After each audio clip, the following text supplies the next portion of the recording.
How do you think about the relationship between detection quality and analyst burnout?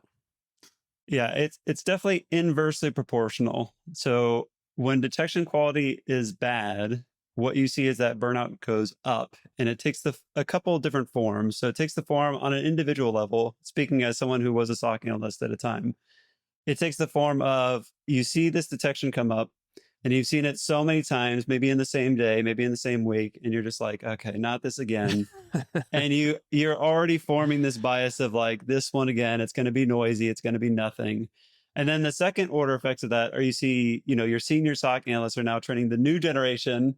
When they do their, ride alongs with the new analysts, they're going to be like, oh, this one also, just ignore that one. It's noisy, it's always there. It's no good.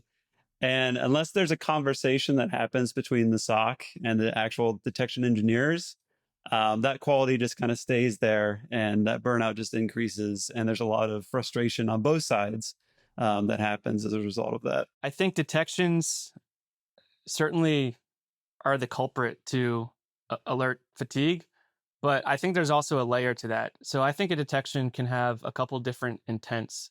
One can be to emit that alert directly to the analyst, but I think there's this notion of a detection which is intentionally built to just maybe track an event or to create something that can be aggregated later.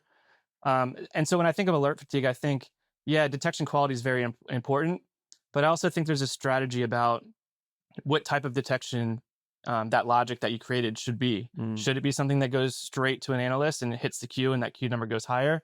Or should it be something that is maybe important to know about, but we don't want to surface that yet until it gets aggregated or enriched or correlated in some other way. So I think there's other ways to combat alert fatigue outside of just, a detection being the problem. It could be how that detection's deployed. Yeah, that makes total sense. Correct me if I'm wrong here, but here at Expel, we have a number of custom detections that we build on top of Workbench, which is our platform that pulls in telemetry across tons of tools and integrations.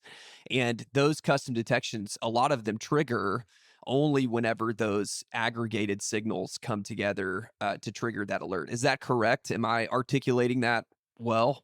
Yeah, absolutely. There's a lot of vendors who emit signals that maybe they think is higher fidelity, but in the real world and with a lot of different customers and a lot of variety in environments that we see, we have our own opinion. So we might take some high quality detection and make it higher quality, or we might take lower quality detections and make those higher quality based on our own logic on top of those alerts.